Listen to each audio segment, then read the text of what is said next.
Hi, my name's Seth, and welcome to my 12th house series. So, I'm going to be taking this time to talk about a specific sign in the 12th house.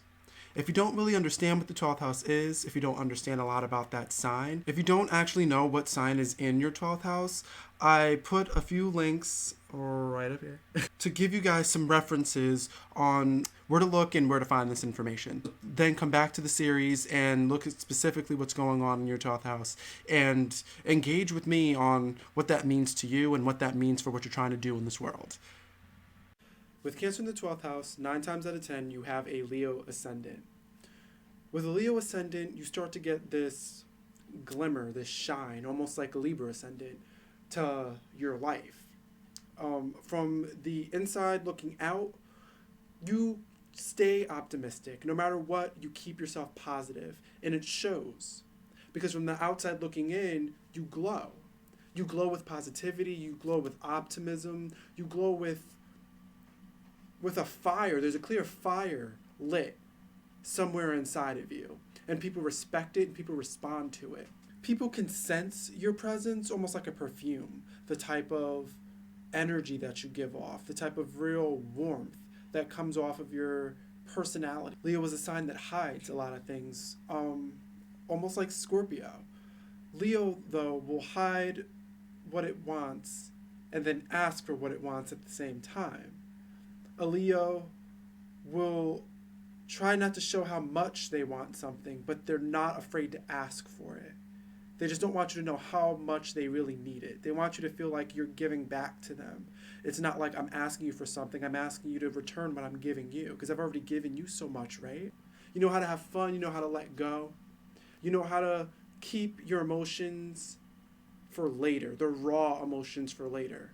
If something gouges a reaction, then that reaction will be 100% that reaction. But if something is not stimulating enough to really make you react, you're not going to have one. You're going to play it cool. You're going to play it like a Leo does and keep face and stay as positive as possible and as good looking as possible. And maybe not always in a physical sense, but just always look good. So with this Cancer in the 12th house, you have a fear of your own sensitivity.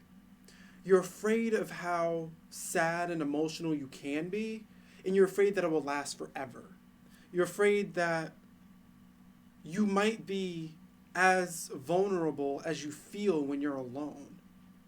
When you're by yourself, you really let your emotions out. Or when you're comfortable with people, or when you're with people you're really comfortable with, you let this side of you that's completely uninhibited when emotionally out.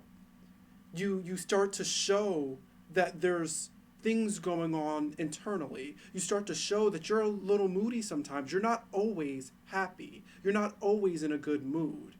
And it'll start to really make itself known when you're with people you're comfortable with. When you're by yourself, you really are surprised by the emotions that are washed over you constantly when you're not in the mode of keeping it constrained and trying to ignore them. You let those emotions be as they are. This also goes for your family. You'll be very loose with them. Though your family will be your close-knit friends first. You might not have any friends besides your family at some point in your life. You'll keep them close. Those will be your friends.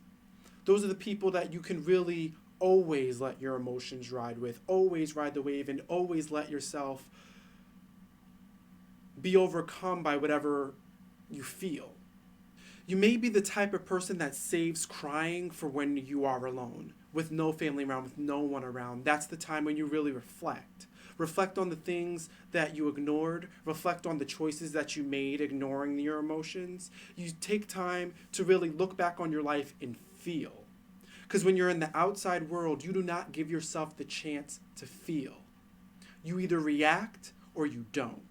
You either let that Leo Ascendant handle it and go off the wall, or you let Capricorn take over and stay completely restrained. You'll keep everything at a distance with that Capricorn. You'll keep those two options. And those will be your only two options if you don't start to let this Cancer in and accept it into your life.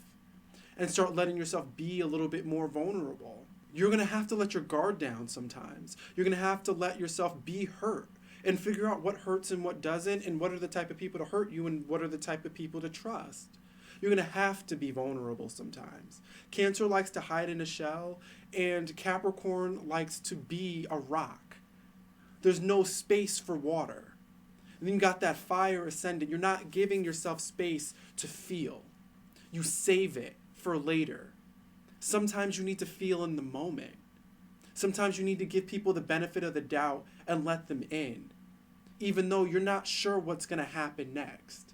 One good tip for someone with a Leo Ascendant is fake it until you make it. It's really going to work for you. Faking it is what you're good at. Putting on a show, giving people what they want is what you're really good at. But taking care of your own needs is what you need to get better at. You take care of other people's needs, or you save your own needs for that little bit of time right before bed, when you're done taking care of everyone else and you're too exhausted to really put any effort into yourself, and you just sit back and regret. And you let waves of whatever emotions fall over you. Most of those regrets really stem from your work environment. When you go into a work environment, or really even when you go into any part of the outside world with that Aquarius descendant, you put distance between yourself and others. Though subconsciously, you have a real sense of how everyone feels, about the texture of conversation, the real tone of what's going on in a room. You understand it, you feel it. You can ride that wave, but you choose not to. You choose to go against it. You choose to be a rock in between this flood of information, of esoteric information. And at work, this really shows. You distance yourself emotionally when it comes to work to get your work done, get it done right, be productive. You taught yourself that emotions get in the way of productivity, and that emotions get in the way of getting your job done right. And sometimes they do. Sometimes these emotions really get your job done perfectly. Sometimes you really need them.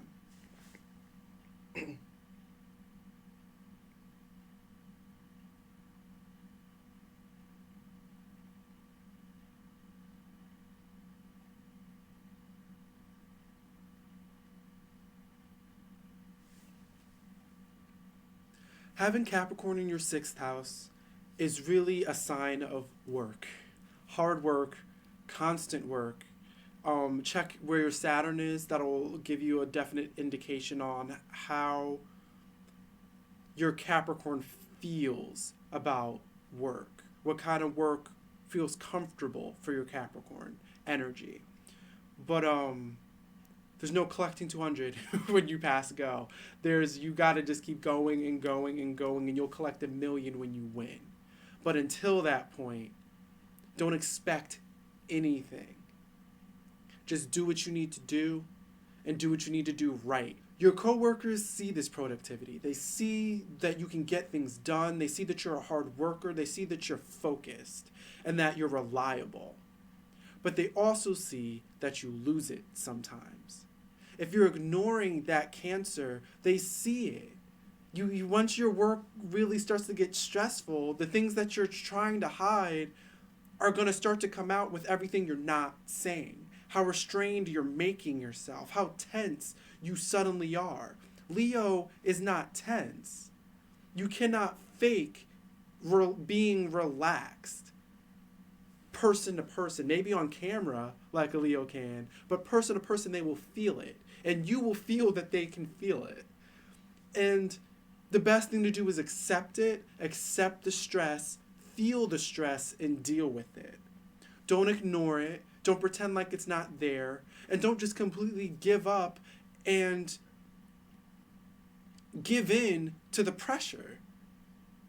Because you can definitely go the opposite way and be overly emotional all the time and think that hard work is what's killing you.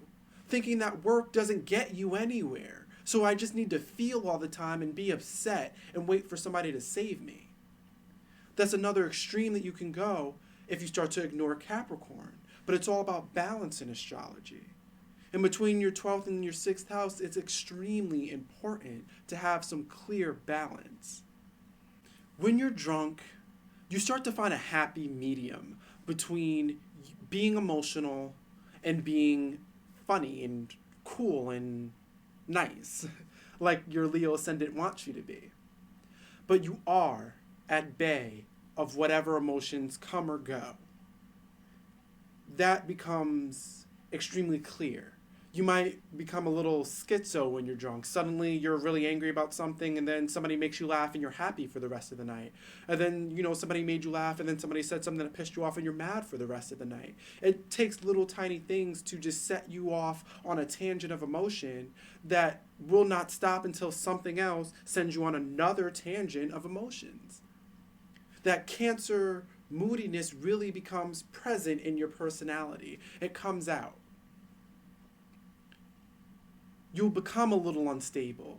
You might be the person who ends up crying, getting really emotional, getting really clingy, telling everybody how much you love them, how much they mean to you once you start to get drunk. You'll get really warm and fuzzy and want to talk about all the times, all the funny things that happened in the past, all the lovely things that you remember, all those family gatherings that happened and the funny jokes and the food that you ate.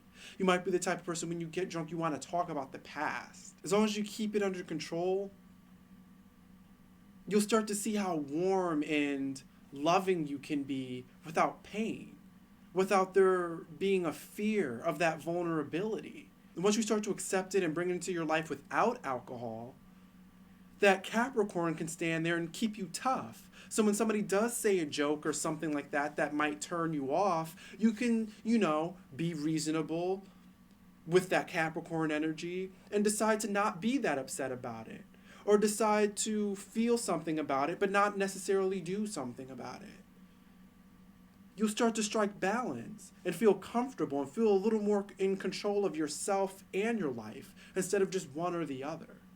So in conclusion, if you have Cancer in your 12th house, you are afraid of your vulnerability. You're afraid that you're as weak as you feel sometimes. And you think that people are really out to get you when you're disappointed or disagreed with. You start to feel like you're attacked or being judged. There's a clear sensitivity. It's there. You'll be overly sensitive, but it's what you're going to do about it with Cancer in your 12th house. Are you going to act overly sensitive, or are you going to not react at all, shove it all into a little box, and then go crazy when you're by yourself internally? Those are the options most people have when they don't understand balance. You can have both. Do a little bit of both. I guess that's my message, really, balance. Between your 12th and your 6th, between Cancer and Capricorn. Learn about them, learn about yourself.